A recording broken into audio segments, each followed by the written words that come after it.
everybody. Let's hang out in Scottsdale, Arizona. Join Pete and me at the 2024 Bulletproof Summit at the beautiful JW Marriott Camelback in Scottsdale. Immerse yourself in innovation and inspiration. Unite and strengthen your team and earn 16 CE credits. That's June 14th and 15th. Register at bulletproofsummit.com. We can't wait to connect with you and your entire team. See you soon, guys. He's so close to the edge. I don't want to even push that guy. Anyway. Okay, well, Dwight, you have your guardrails, okay? You gotta, it's between Rain Man and Simple Jack. You gotta walk that. Our Tuesday to Tuesday, when I get on this podcast, that's when I get told how my marketing team is doing. I love that. No, listen, I like it. For those that haven't checked feedback. it out, go to Dr. Hey. Peccora Instagram and leave a comment if you think he's on the right track or not. I like it. I'm not hating. I like it. You're a handsome man and you're looking good. So you got to go with your gift. More family. And you're deep Deadly in thought. handsome. You're deep in thought on a lot of those ponderings of questioning life. We better be talking about some of the things. We are. Yes. Yeah, I was going to say, I want to know what you were thinking, what you were writing down. That's going to be important shit. It's got to be. That's how we change the world. Dwight, the good news is you're about to get a lot more new followers on your Insta page. So there you go. At drpeccora.com or at Dr. Peccora on Instagram. Sorry. And you know what that will get you? That will get you a spot on the next Bachelor. That's right. A lot more dentist ask Peter. fans. Peter's been on that, right? Peter, weren't you on the? Talk about that. Unless if he runs into another wall, he'll be back on it. Yeah, that's right. I did not make it, Craig. That's a story for another time. That's a 2008 story. We always have time for your stories, Peter. No one. Hey, you know what? I heard an expression recently. No one cares about your dumbass life. Let's move on, right? And no one cares about my dumbass life. But just be honest, guys, before we move on. This is a handsome-looking guy right there. Okay. Dwight, you look good. You look good. It's a good suit. You're fit. Come on, you go with it. Just walk those guardrails. Walk. You are my guardrails, Craig, and I love that. I appreciate it. I love you too, bud. Let's go into some of the content. Tuesday guardrails. All right, everybody. Let's. So today, what we're going to talk about, and it's going to be fascinating. I don't know where this topic, where I thought of this, but it was. You know what I think I got it from, honestly? So I listened to that podcast, My First Million, and they had like this brainstorming idea of business ideas, and it would be cool if this and this, and they just sat there and they brainstormed like, we should do this software and someone should do this. And I was like, wouldn't it be cool if like, because I think about this stuff all the time, and maybe I'm just the oddball out, but I think about like just innovation in the practice and marketing. And some things I've fallen completely flat on, right? It's been a colossal waste of time and money. And other things I'm like, okay, little traction. And some, obviously, albeit a much smaller number, have been home runs and holy shit, So, but I think this is the petri dish in which we live. And so I said, guys, the topic of today is crazy ideas that you want to try in your practice as the test kitchen. And if time or money wasn't an option, and obviously there has to be in the realm of possible, right? It has to be like, you can't just like pie in the sky, like, oh, I'd open 1 million retail locations or something stupid. It would be something that we could see you doing in time. And so why I like this pod, why I like this is because it's probably someone listening is probably not going to get the idea, oh, I'm going to go do exactly what they just said. Who knows? They might. But they may do their own rendering of, you know what, that's great for my market, whatever, the dentist I have or the market I serve or whatever. And they may be able to ideate something from this. And if you do, we'd love to hear about it. Okay, Dwight. So you did your homework. Craig's doing it right now. Dwight did his homework. And Trey, I'm uncertain. If I had to guess where you were on it, I'd say you probably did it in lunch. But Dwight, as my prepper, you were probably the kid in dental school who blew the curve, I'm guessing. Were you? Were you that guy? Were you the gunner? Front row kid. Were you the gunner, funny Dwight? Enough, I caught Dwight when he was prepping for this.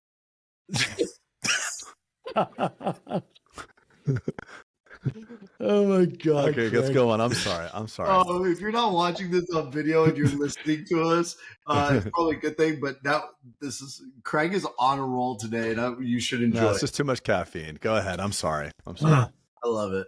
All right. So, Dwight, Yeah. Or Trey, I didn't give you a chance to, I need to give you a rebuttal.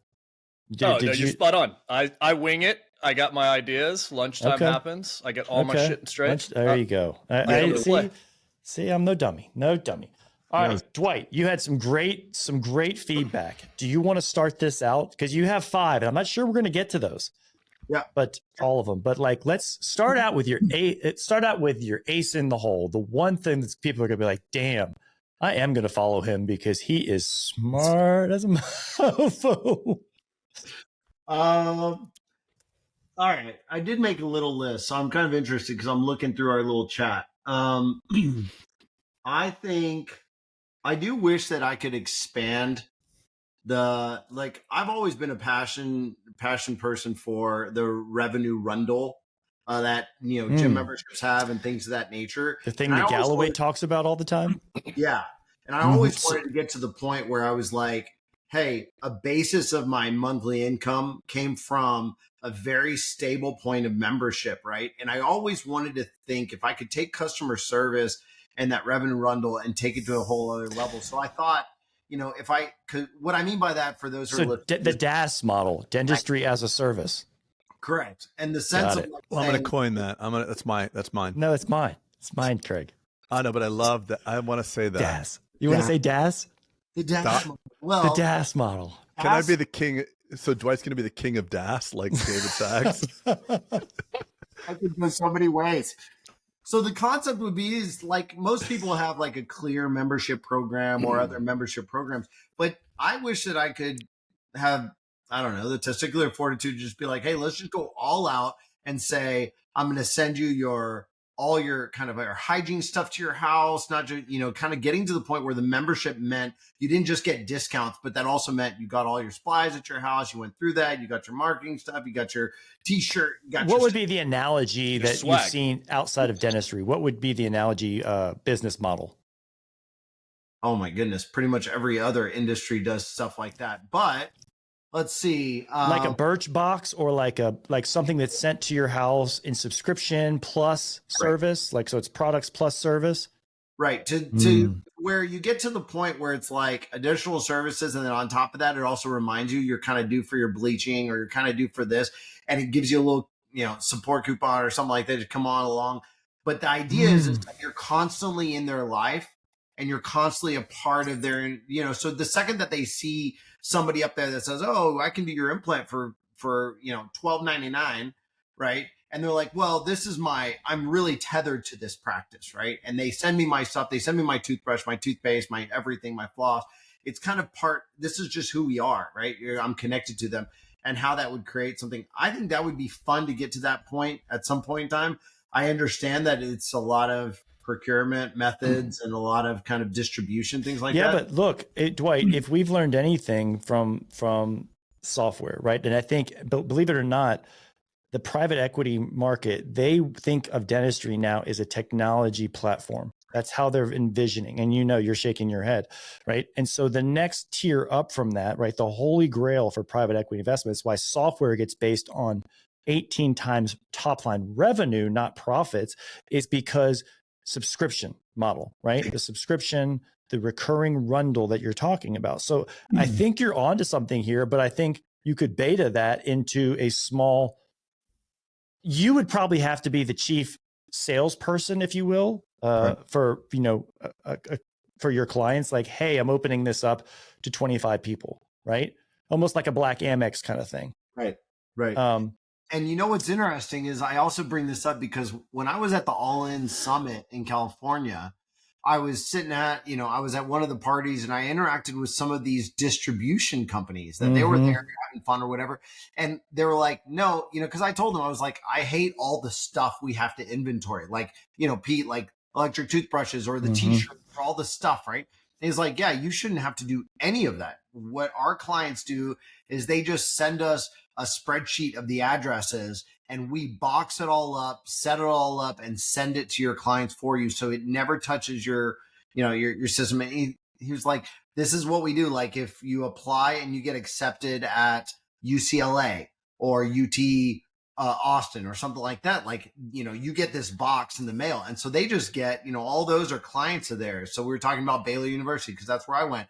And he said, when they get accepted, they get this giant box in the mail. We just get a spreadsheet of everybody and all their addresses, and we send everything for them. So there's no inventory, there's no management, no procurement. It's all done in one fell swoop. So it makes it attainable. I don't have to hire people on my team or pull them away from their regular jobs to do these things. And this is where it started to spur my mind when you sent this, was related to that conversation I had at the All In Summit. I love it. Dwight, I think that's really good. Trey, you want to go next or you want me to? So I'm going to go a different direction for technology. Please. Which probably will spawn technology down the road. But I want to go completely front desk, admin, nobody. It's we are and then I'm gonna take this even further. What was that noise? That was scary. Are you in pain? That was from the Dwight with the suit, reading the book, sitting at the park. Wait. So I want to go down to you talk about streamlining with iteration, everything gets better. As I take my model and move it forward, and you look at how do you streamline it. What if you took the model that is almost a one-way gig? They walk in, they check themselves in, you're met at the door by your provider, the provider takes you back all the way through there. It's a one-way deal out the back door, and there is no one else. That's all it is. That's what I'm into. I love this ability. And then I'm going to do it on every corner so no one can come in any neighborhood near me whatsoever. I love this new angry, passionate Trey we've got. So self-service versus the human touch. It says still human touch. Remarkably, 84% say they like self-serve kiosk, and 60% opted this approach to avoid social interaction. I'm reading this from an article here. So, do you think COVID made us this way, Trey? Actually, there were studies with that prior to COVID. Same thing. Yeah. COVID made it worse. So so you're saying an iPad check-in, a receptionless front office. Am I saying that correctly? That's correct. Okay. Why? Okay. Why have you seen this done successful? There is an orthodontist, old school guy here in Houston, who a long time ago basically had a one-way office where you pulled your own chart when you walked in. Wow. That's a HIPAA violation. All the way through. Down. You thumb through everybody in your name. Go through everyone else's. All the B's before you get to Boulden. You just go through everyone's and then you find your friends to see what they did. What's Dwight doing? Oh, look at Dwight's photo shoot and his chart. He looks good. This does not die, this joke. This goes on for a while. But I know what it's like to be on the receiving end. This is only about 6 months. You'll be done soon. You go through the whole process. I mean, you basically seat yourself, do all this, so you see the people, and then you put your chart back up at the end on your way out the door. I mean, it's a one-way deal. So extrapolate that out to what we have today with technology on top of it. You still have the human touch for those that need it because your provider is still there. You're still getting that human touch. You're just losing the actual reception, the administrative portion. Sure. And to be honest, let's be honest, as people who have multiple locations, you look at, unfortunately, that position, unless that person, that receptionist, that the front greeter has a task beyond just greeting, right, and checking in, which is pretty simple, is phones and answering phones, which then, so that could be accomplished with a call center. So if the person, where I'm going with this, Trey, is that may be, if people prefer that and it's more efficient, it's definitely more cost efficient from a human capital perspective. Sure. And you're right. It might be old school. Like I would not leave a business, meaning I would not become a patron of a business, show up, and then all of a sudden be like, what? No receptionist, I'm out of here, and turn it right and turn around. I would just walk up to the iPad, boop, boop, boop, boop, boop. Right. So, but I love the fact, like, for instance, we like to greet people by names. Dentistry is a scary place. So like I counterbalance that, Trey, with the fact that, like, you know, I love that we stand up and say, hey, Karen, it's nice to finally meet you, kind of thing. Right. So here's the rebuttal to that. Okay. You do. Because one provider is in charge of their column. I know who's coming to my schedule at 8:00. I can meet them at the front door. Go ahead and sign in right there, and I'll walk you right back to the room. So you still have a greeter, but the greeter is your provider. Trey, I think history will prove you very correct on this. Very correct. I think that this, unfortunately, is the migration towards efficiency. And I think people have spoken. And I think as we try to be lean and mean, this will become the norm. But think of it from a business aspect. You can make your supplies better, but only to a point. You can make your lab better, but only to a point. Your administrative costs can only go down so far. But what you can absolutely still do is make your people more productive or use less of them. Let me tell you something though, bud. You are pot committed in this scenario, meaning when you fabricate an office, right? For a poker analogy, Dwight, you get that from the all in. You're pot committed on this, meaning there's no turning back. You build an office this way, it'd be really hard to retrofit it with a reception desk. That's correct. So you are committed to this. So I would love to see it. And actually, if you're taking investment, I will invest in this hypothesis because I would like to see it. I love it. As a seed round investor, though. I want to give thought to this though, because I 100% agree. This is one of my, I think digital check-in and check-out is I think that quality of patient care and attention to patients that are in care is the priority, but the processing, most of our patients, I remember when we started like the parking lot check-in and this and that, like everybody loved it. They thought it was the greatest thing ever, like that they could check in, get all their stuff put in. They didn't have to deal with other people. They didn't deal with the volume of it. Do we have some older population that comes in? Yeah. Let's check in with our resident boomer. Craig, what do you think about this? What do you think about this? I think, listen, old man. I think, the caution that the tale of Smile Direct Club speaks a lot. Obviously it went up in flames, but what surprised me, and I think surprised most of us, is that there was $700 million worth of orthodontics that they did. They were forecast to become a $7 billion company. I know when they launched, I'm like, there's no one going to everybody wants to see the dentist. Everybody wants an orthodontist. Everybody wants this. And the funny thing is at the time that SDC comes out, the American Academy of Orthodontics is really spending tons of money on like, hey, don't trust your smile to a dentist. You got to call an orthodontist. And it's like how Target and Walmart were like fighting for market share, and then Amazon comes over and breaks both of their asses. I don't see the applicability here. I'm saying it. So what I realized is that the average consumer does not value the dentist relationship as much as I thought, and therefore, if they don't value the dentist, they sure as hell don't value the receptionist. Oh yeah.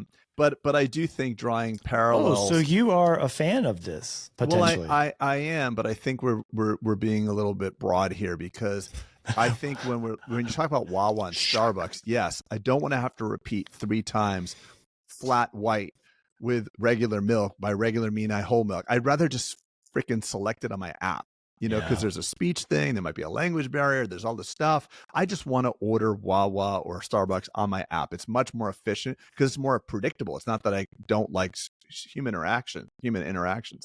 The part where I think we're going to lose ground is most people have a fear of dentistry.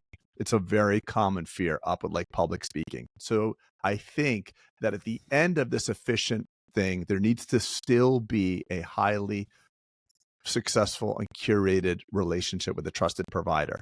So while I agree with Dwight and Trey or whoever was saying it, Peter, that we need to speed up the point to get to the appointment. Once the appointment happens, you're not going to be able to replace that with any other automation. You have to still have that trusted relationship.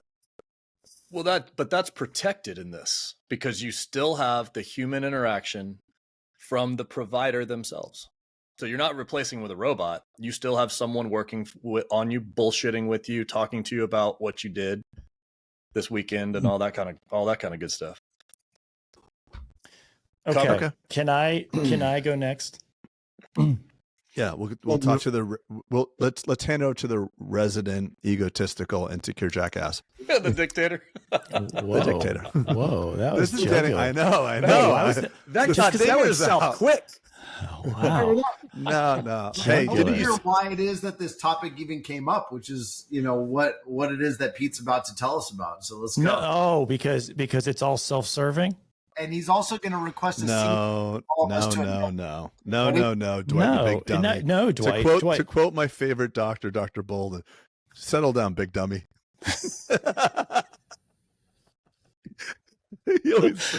I clicked on the link you gave me for the podcast. Yeah, that was the wrong one, you dummy. All right. You numbnuts. All right, sorry. Are we ready to love get you, back Peter. to brass tacks or no? Yes. All right. I'm here to talk. What is your idea that is transformation? Well, mine's a little bit, look, again, it was outside the box, innovative, a little crazy, right?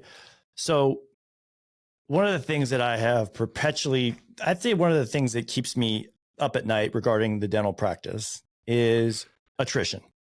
Okay. And the way in which you can recapture. Okay. And so a lot of people, don't even know their back door is open, right? So they know their new patients are 200. They don't know that their back door is, their attrition is 210. So their net growth is -10, right? So this is the thing that keeps me up. And it is hard because patients move, they become inactive, they pass away, they leave, they forget, things fall through the cracks. Okay. So process that for a second, right? I'm sure you guys are like, yeah, okay. Okay. So the most beautiful word in the English language is Dwight, is Craig, is Trey, right? To everyone. So everyone loves to hear their name. So I'm going to take you on just a little bit of a journey. Have you guys that platform called Bonjoro? And just hear me out on this extrapolation. I bought a book once, actually from the guy Built to Sell. I bought his book.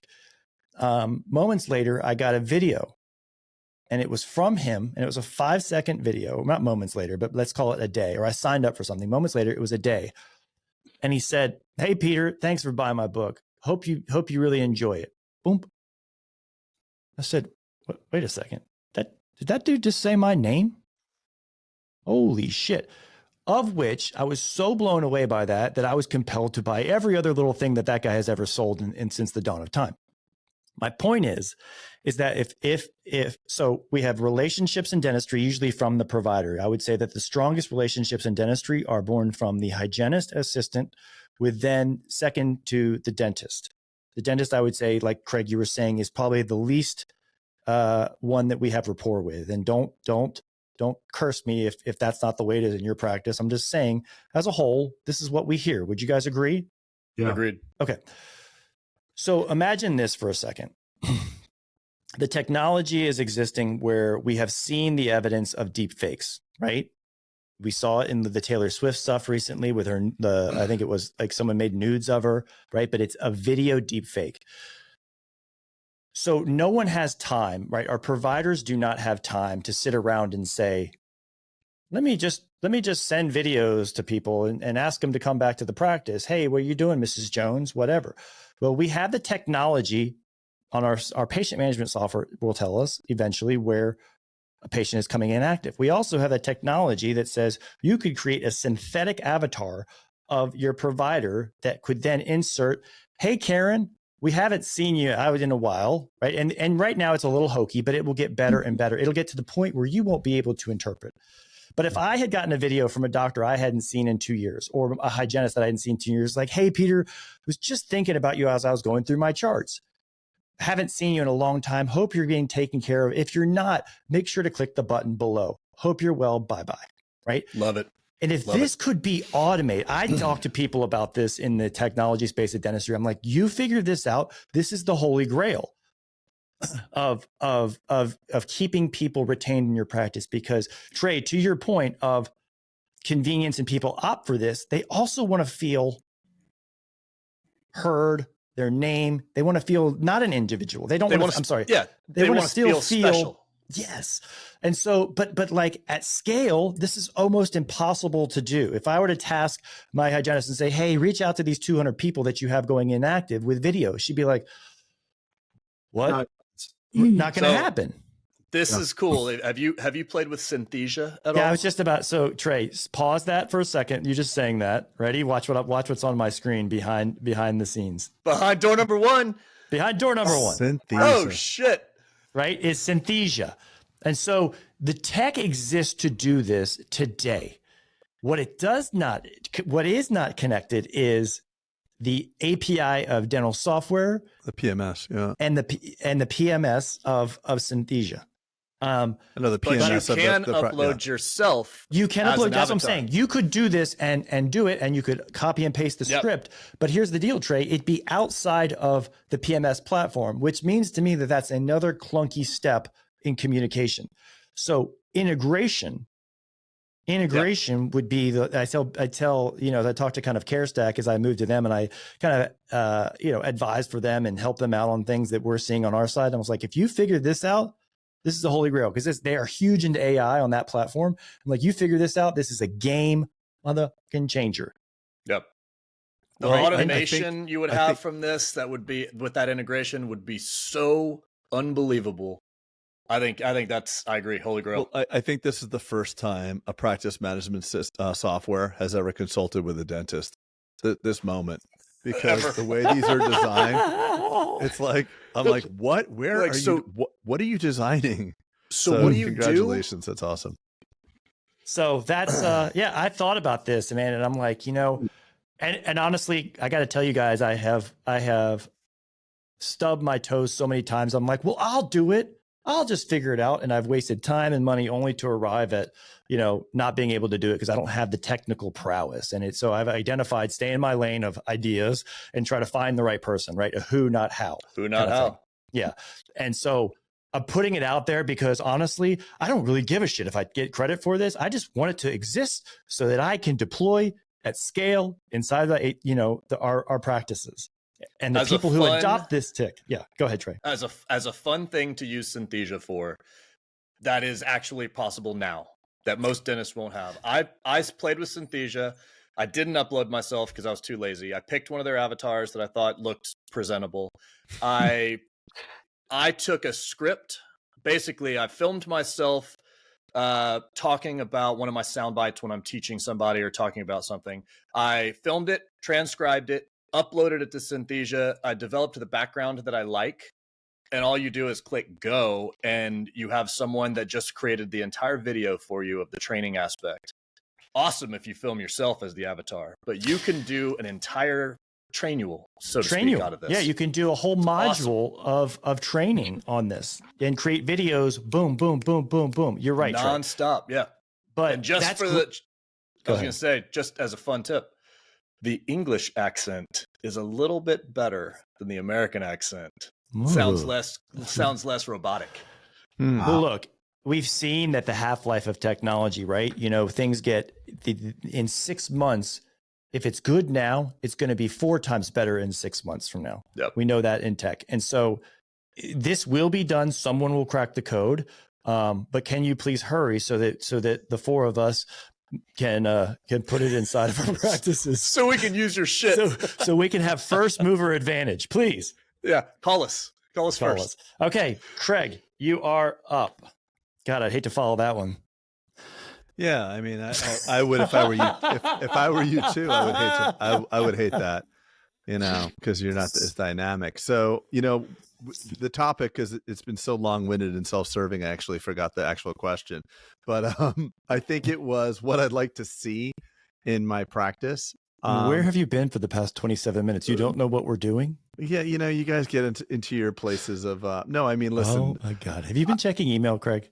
Right, Craig's invented the Vision printer for yes, the dot matrix printer. If someone could only helping I don't have to tear the sides off. Imagine not having to go to the bank. Bear with me, guys. Bear with me.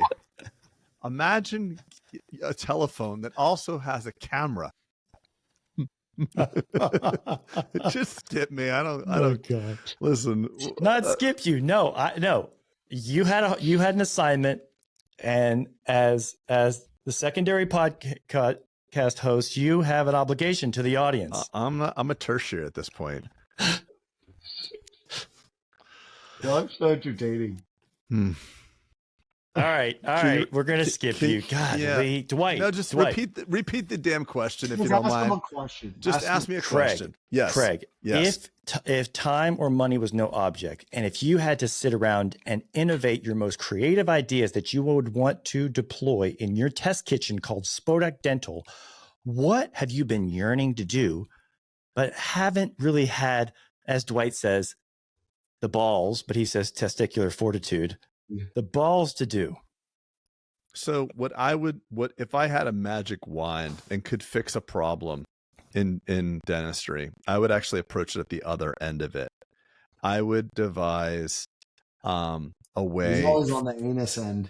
Yeah, I would want to devise a way Uranus to fix the issue of consolidation. I'd want to devise the better mousetrap. If I could have my legacy or my one thing to fix would be how to have dentists win and not be in this binary situation where like you have to go at it alone or you have to hang up your hat and act. Craig, this was not the assignment. I know, but you're asking me a broad question. I'm giving you a broad answer outside the box. You can't, I mean, in my practice, what's the one thing in my practice? Yeah. I like the DAS model. I think it's a wonderful thing. Okay. I love the automation. I love that. I mean, I have, that's what I'm doing. That's what you want for dentistry. And I get it. I feel like that's good. And I want to come back to that. Actually, let's put a pin in that. So Dwight, since you are chock full of ideas on the pertinent assignment, please go to number 2. I'm being scolded by the frickin' teacher. Well, It happens sometimes. We all get it. Another one that I had was, I'm a big believer, and I know y'all are too, in incentivization of the team for results. Meaning the majority of the reason, like if you ask most of my team, their base pay might be lower than most base pay is, but their final pay, because of the incentive structures we have, is higher than anybody else gets in the general area, right? That's what helps a business maintain growth and maintain, in the ups and downs, just consistent growth. And so my dream would be, and a lot of this tech is out there, but again, like you said, do I have the time, the availability, and just the effort to do it? I'd love to build an app that was not just for my team to clock in, clock out, the whole basics of, payroll and all that basics infrastructure app, kind of like a Chick-fil-A app does. They go through their basic videos. In order to clock in, you got to be able to go through your online training and all that.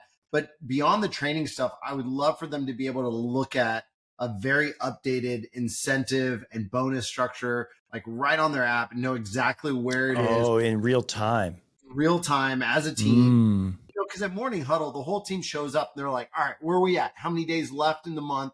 What, how much more per day, blah, blah. But then a lot of them also have individual incentives on top of the team incentives. So it'd be awesome to have like their own like Fort Bend dental intel type scenario, but it was more trackable to that. And I know someone will tell me, well, look at dental intel. No, because these incentives are very specifically tracked. Well, I like this because it's doing two things, Dwight. You show me the incentive, I'll show you the outcome. Right. As Munger says. And then 2, you're gamifying it in real time as opposed to a lag indication of what they've done. It's like, well, let's see how it is 15 days later. Let's see what I did. It's real time action.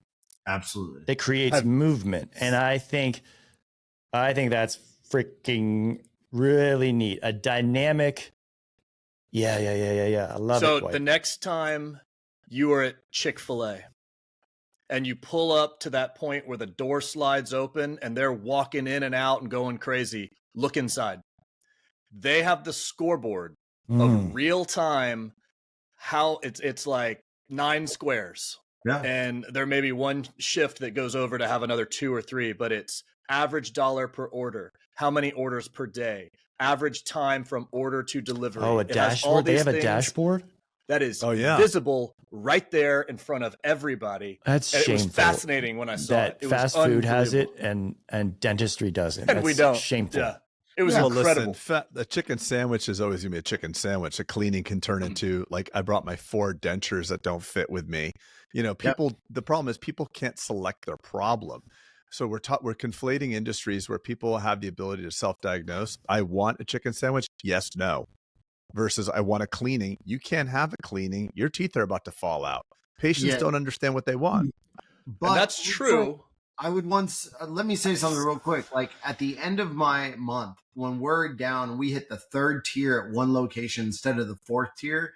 Notoriously, the office manager will stand up front and be like, that was 1 night guard a day to do it. Like, and that's all it was. It was one same day that day of $200 per day that would have gotten everybody the incentive and the bonus. Or but she had the data in hindsight, is what you're saying. Correct. As opposed to putting it at their fingertips and saying, whoa, guys, we only have 2 hours left in the day. We can knock out and catch up on. Yesterday was behind. And so today, if we do night guards every day, one more night guard every day, right? Look at your patient base, then we hit tier 4.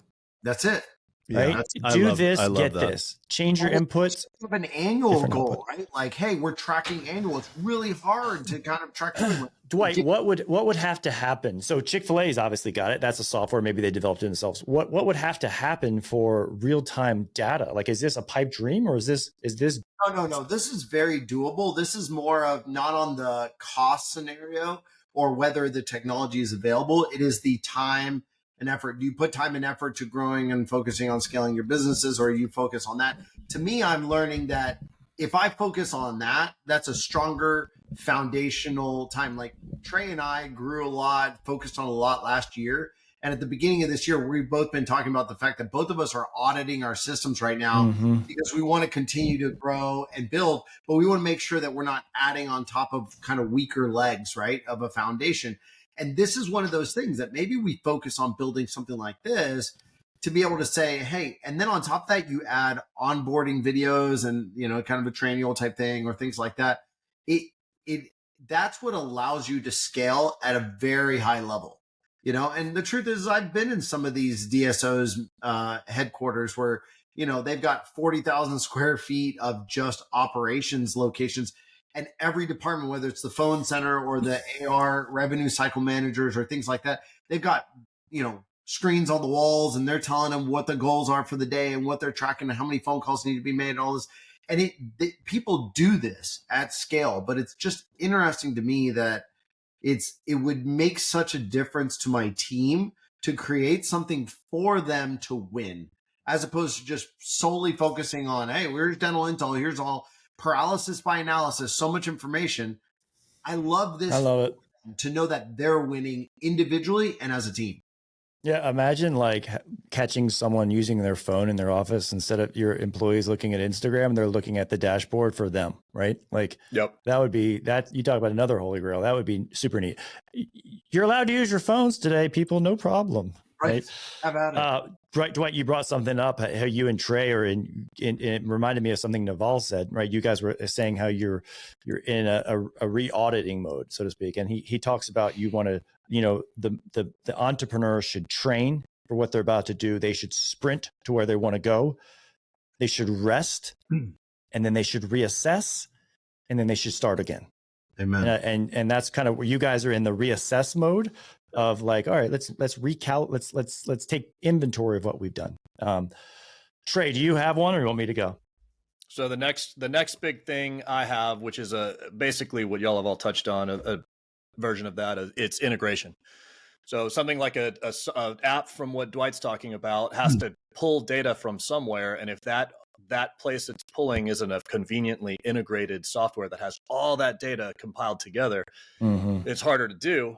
It's the same concept of, look at all the platforms we have, look at all the things that we have, but take it further and add AI as a layer on top of it. So go back to my initial, you don't have a receptionist, but what you do have is facial recognition that recognizes the person that walks in the door, already has combed for social media, anything that they have along the lines of what they've done, do all that. They know their name, they know everything they've done recently, and it's all compiled and put into your little practice management software that now can be handed to you before they even get down to the chair. So essentially a Jarvis for dentistry kind of thing, right? Meaning like something that just like, it just tells you all.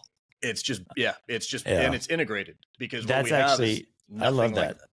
So one of mine, Trey, another kind of piggybacking on your idea, another one that I wanted to try, and I beta tested this probably in 2015, and I loved the result. I can't attribute growth to it directly, but I had an intern that said she wanted to work for me, and I put her on. I said, go follow every one of our patients in our patient database. Go follow them on social media. Find out what they're doing. You know, if they're going to the beach next week and they're excited about it, send them some send them some swag, some beach towels, right? Just like that jab, right hook thing that Gary Vee talks about, or maybe it was the thank you economy that he talks about.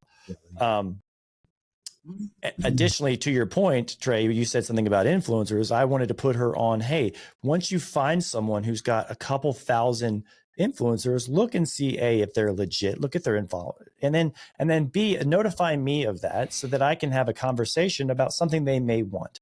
Right. So do you want whitening, or you maybe some Invisalign or a discount here? Let me try to leverage that inside my community of the people who have a micro megaphone.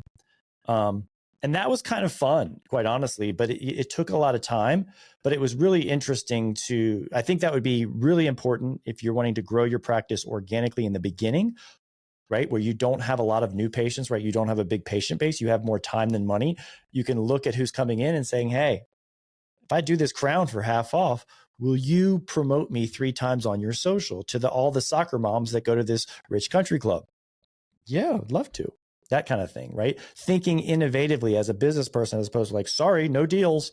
I'm a startup business, no deals, you know? So I guess I don't have a crystal clear definition of what I would look for in that, but it was one person that was dedicated almost like what you're saying, Trey, someone who was like Jarvising that, looking up their social media, handling them, making sure they arrived. Is their car about to pull up in our parking lot kind of thing? Which that's too much work, but AI will do it. AI will do it. Yeah. Wow. I wasn't expecting this to be, I mean, I knew I would like the AI. I wasn't expecting you, Trey, to be bringing up AI so much today. Oh yeah. That's awesome. There's no shade on that. No. I have a question at the sake of being ridiculed, because I feel like, I came out swinging, so I deserve all this. My question is, we start off with Galloway, and Galloway mentioned something on the podcast. He's like, and he said it casually, and I don't know how to implement this, or even if it exists right now. He says, AI should know that I am going to Florida next week because I booked my ticket, and it should know that when I go to Florida, I typically go to Spodak Dental Group. It should know, and Spodak should be calling me right now to set up an appointment. At this particular moment, we don't have anything as a plugin that would allow to do something like that at this particular moment, correct? Because and what interface is that? Like, so it's probably a Google product, because your Gmail knows, it knows, like for me and my maps on my Google Maps, it says you'd probably like this place. Like when I'm traveling, it gives me recommendations of restaurants because I've rated other things. This is like an 87% match. So that predictive model, you like your own personal algorithm, essentially, just right? your Bard personal assistant. There's or whatever some you want cool to call shit it out there now. One of them's called Clay, and it doesn't work well for me because I'm a deleter. So I know that I've zero inbox, zero text message. I have nothing on it. But if you save your shit and you can upload it into this, and I've seen one guy that did this exceptionally well. He actually has all of his contacts, all of his emails, all of his text messages. He uploaded it onto this program. And now it is now searching all of his stuff, going through, compiling it using AI. And if he went in, which he showed me at one point, he said, I'm meeting with, John later today. Tell me, give me a bulletproof list of his interests and what I need to talk about to really gain his attention. And it goes like that. And it said, John has a ranch. He loves spending time at his ranch. That's where he does it. And he likes meaningless tasks as a de-stressor. So bring up this, and this, and you will connect fastest. And so you have something like that, but it's not that particular it's like a CRM, right? Theirs. Customer relationship management. And it's looking for that. It's aggregating that data. Awesome. You got it. And it's then creating somewhat of a language model that is able to give you something back on the data you give it. Craig is right in that there's no talking to our practice management software at that scale. But I do think that by our practice management softwares and our practices using things like local med and things of that nature, I think that's where that's going to get picked up at some point in time. Like, I know that there's a lot of discussion that your Alexa in your home and all those other things, like when you're speaking to them, they're now going to collaborate with local med, for example, to schedule online. So what they're going to say is I need a dental appointment. I just broke a tooth.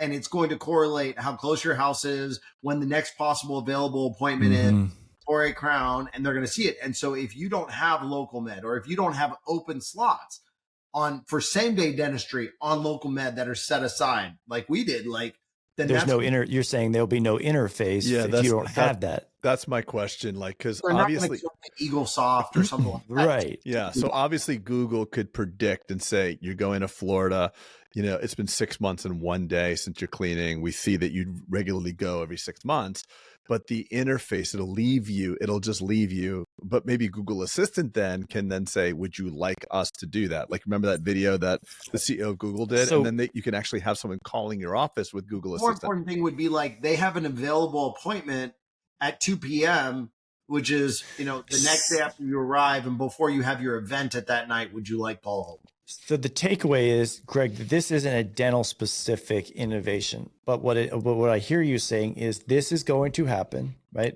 If it doesn't exist already, and I don't think it does exist, but it's going to evolve just like we've talked about. 6 months, give it, and it'll be here. So me as an entrepreneur, as a business owner, I'm thinking, cool, that's going to arrive. That's going to be a thing. How do I make sure that my business is ready, willing, and able when that does arrive and becomes mainstream, right? Make sure I don't have any chokeholds in my processes that prohibit it, right, Dwight? Like you're saying, there may be some tech I need to look at. There may be some process I need to look at. I don't know, right? But like, some protocols, like leaving. At the very minimum, the interface. At the very minimum, the interface that Google can then, or whatever the AI generating predictive model is going to interface with. But I mean, at the end of the day, even if we don't have that, Google Assistant will use their bot to say, hi. They'll call the phone. They'll call the phone. And you've heard that. Like, hi, I'm looking for an appointment for a hair. And Monday? Yeah, right. Monday. Yeah. So we have an onus responsibility to provide some level of interface, but AI will fix that. You'll have robots talking to our $21 an hour employees. So whoever's most efficient. I mean, look, when they change the labor laws, these are all great. Like when they raise the minimum wage from blank to blank, it just means more automation. I haven't gone to McDonald's in a long time, but I've heard that in big cities, they're not people at McDonald's now. There's like an interface, like the kiosk. I just love the fact that we focus so much on a bot calling a human. But my belief system is kind of like where Trey was going with the check-in and check-out digital. I think it's the wrong direction. I think the idea of a bot, by the time a bot is fully calling a human for an appointment, that bot is talking to a bot. So Correct. I don't think there's going to be a phone call. I think they're going to go straight to local med and find the only opening at that hour that you want to get in at. And dental offices like ours are going to leave chairs completely open to be able to accommodate the influx of same-day dentistry that comes from this type of digital interaction to create new patient spots for them. And I think you're right, Dwight. There will be, ultimately that's what will happen, but there will be a time period in where we're living in that hybrid zone, right? Yeah. For a 2-year kind of period where that disruption occurs. I figured out my answer, by the way. And it's a credit to Dwight at the Park City Mastermind retreat from last week. What you said, Dwight, didn't really fully land on me until later. Like, you said something about the mid-level provider, and we were talking about Rhonda Kalasha's practice model out in LA. And I'm thinking to myself, like, in my office, my doctors get, and I love them, they all work really hard, but if I'm being fully transparent, most of the Invisalign and clear aligner therapy that gets put into their hands is through the work of auxiliaries. Case in point, a lot of my doctors on maternity leave and stuff like that will do 10 and 15 Invisalign cases during the 3 months they're away. And it's wonderful for them because it's massive levels of compensation. But I do agree with you, Dwight, that the mid-level dental provider taking the cue from medicine, or big brother, or older brother, I should say, I think that's going to really be expanded. And I see that. What prompted that conversation? Wasn't it talking about how hygienists do a lot of anesthesia? Well, no, it was Rhonda Kalasha saying, like, hey, here's what I do. It's a fixed amount. It's blah, blah, blah. And everybody's really happy. And then Dwight's like, and then Dwight expanded it to say mid-level provider. And look, we outside of doing the clin check, placing the attachments, monitoring outside of the IPR, most of it is mostly assistant driven. So imagine like, office partners and owners of office get the Invisalign, and then mid-level providers have an opportunity to go from $20 to $30 an hour. That's massive. Or Craig, 20 to 50. Do you remember, Dwight, I want you to comment on that, but do you remember we're sitting in Cabo a year and a half ago and AI was just coming up and I said, break down the constituents of what you feel the compensation of a dentist. Do you guys remember all this conversation? Yeah. Remember the artist versus diagnostician versus, And so now we're seeing it. Now we're seeing this really come to fruition, right? I was right. Greg fell asleep, but yes, exactly remember that. And I think what's interesting about it is that we were really comparing the mid-level provider model, its emergence into our industry, the way it was in healthcare, right? The way nursing became and PAs became in particular, and how they took over. And so I was trying to help the team understand, all the mastermind understand, like crowns or crowns and above might stay in your realm for the next 10 years, right? But everything underneath, I mean, most of those doctors were already aligned. They were able to let their assistants fill their fillings and kind of do, there's so much more that can be done. And then these auxiliary things that we're paying a lot to doctors. The question is why are the doctors getting paid for it when the team is really the ones that we're paying their payroll to do it? It's a different dynamic. It's kind of like right now, our hygienists on assisted hygiene, right? They have to pay for their assistants because their assistants help them produce.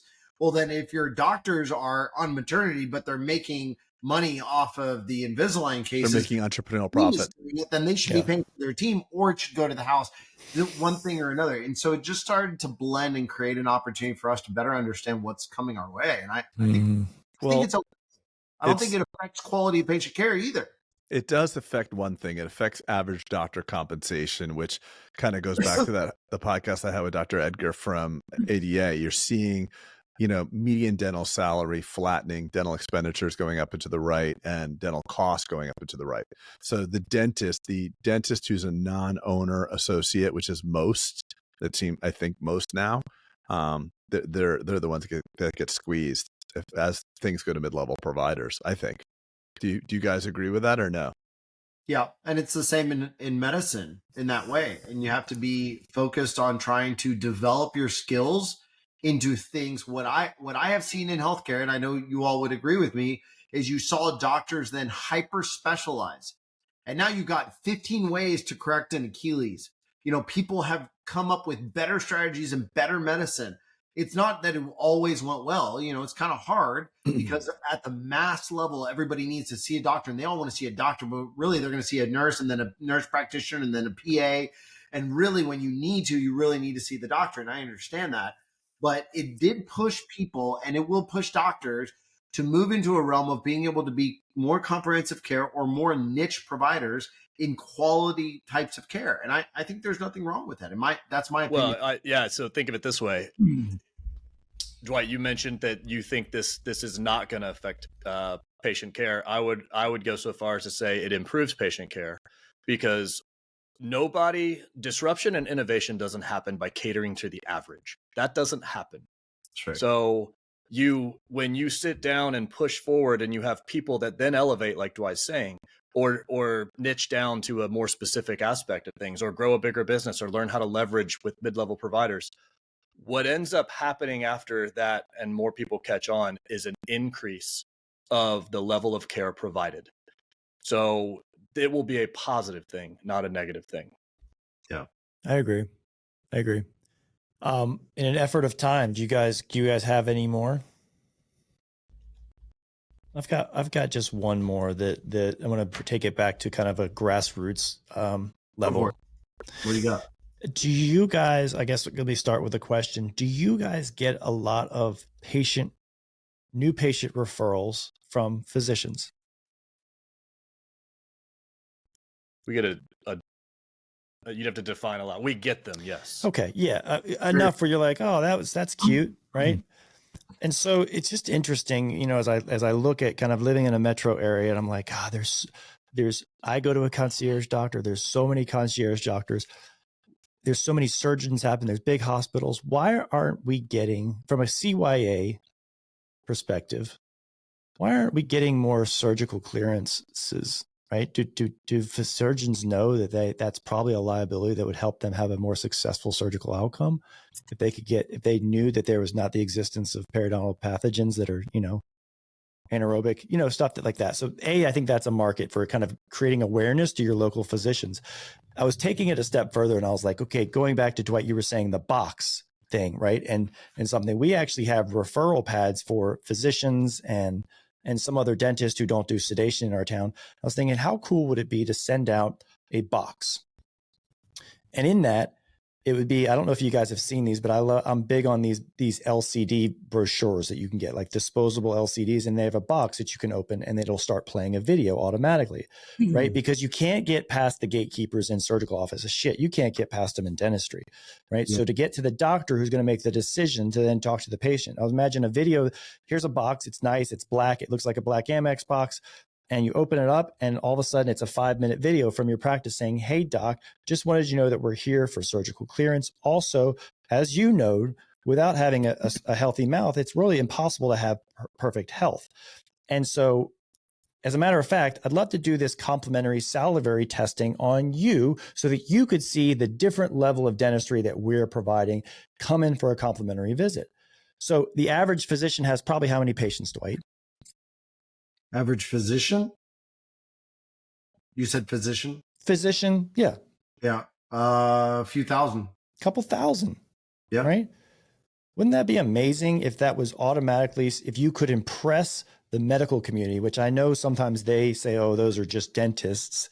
Right. But wouldn't that be amazing if you could step up to that level of, interesting. I thought dentistry was done all the same. Apparently it's not being done that way anymore. It is my responsibility to tell the patients, hey, and that's a good idea. I probably should get some surgical clearance on things like that, right? I probably should talk about your blood pressure, blah, blah, blah. When's the last time you had a cleaning, right?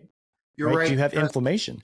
So just thinking outside the box of man, that's an untapped thing. Cause we don't get it. I mean, we get some with physicians because Sharissa she's like a, periodontal doctor. And so she has some concierge that refer to her, but I was like, how do we scale this up to differentiate ourselves?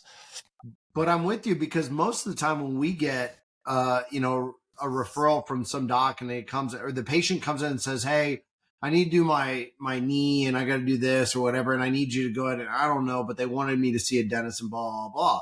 And the docs are always like, oh, wow, finally, they paid attention as opposed to being like, why aren't we proactively pursuing that? Because they all got that training, but they are a model of production as well. And they're trying to get patients in and they don't want to. I've had holistic doctors, Dwight, not dentists, holistic doctors send in patients and say, I need you to remove all their amalgams. And you're looking at their mouth and it's like, there's 12 of them here. Okay, sure. We can do that. Right. And so, and you're right. And there's zero friction in enrollment, meaning that just like to your point of the knee, that patient comes in, your docs are clapping because they know this patient is going to abide with all the recommendations in their best interest. Same with that removal of the amalgams. It wasn't a question of if we're doing this. It's like, how do we do this? Yeah. Right. So just again, I wanted to think outside the box. If time or money were no object and I could sit around and just, this was the premise of the pod, is to give some people some things. I enjoyed it, guys. What you said is a low-hanging fruit that's not thought about. And that's kind of the fun stuff, is when you're thinking about something that really is a low-hanging fruit. You guys want to hear a final business idea that's not related to dentistry, but it is related to teeth? Okay. Craig, you ready for this? Oh, I can't wait. Okay, buddy. Thank you. All right. Imagine with me for a second. Okay. If those of you we've all had kids, right? We know that they lose teeth at certain increments, right? Yeah. I don't know about you guys, but the tooth fairy in my house has been pretty freaking stressful. Holy shit, they lost a tooth. I forgot. Did you put something under the pillow? No, did you? I thought you were doing it. Kid wakes up and it's like, shit, I don't believe in this anymore, right? The tooth fairy is a thing. What if there was a kit that said that automatically was a custom tooth fairy kit that you could buy as a child gift? And it was pre-done for you, right? It was the first tooth. There it is. I think your modafinil's wearing off. Oh man, I think it's a great idea. The tooth fairy. I like it's like the box. elf on the shelf kind of thing. That's what Yes. It's a wide addressable. By the way, someone's going to take one of these ideas and make it huge. And be a zillionaire. We're going to put in a legal disclaimer. The aforementioned podcast contains protected and/or copyrighted materials. Any individual that pursues this, pursuant to Section 5.7 of the Modafinil Code of Ethics from Peter, is hereby entitled to compensatory damages.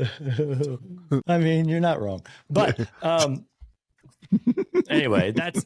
I just think about that. I'm like, that'd be so cool if someone had just developed a kit. I could have put this. I could have gone to the drawer, grabbed tooth number 2, put it under the thing, and a magical $2 bill you got, Brax. Look at this. I love it. Right, with sparkly fairy dust on it already built in. Perfect. Yeah. Anyway, addressable market's huge. Huge. A buyback program when they turn 11 and lose their last if the dentist is stressed out by the tooth fairy, I'm sure that mere mortals are as well, right? I mean, people that aren't in that business of teeth, or maybe it's the cobbler's kids have no shoes kind of thing. Who knows? But you're right, Craig. So true. Maybe the modafinil is wearing. Yeah. Well, perfect time to close, guys. Appreciate everybody's time today. That was great. I'm really happy to have been a guest listener. It was awesome. Yeah, it was a great one. You provided great laughs and good times. You are always, Craig, the counterbalance. I appreciate it. Okay, buddy. All right, everybody. We'll see you next time. Awesome. See you guys. Take care, guys.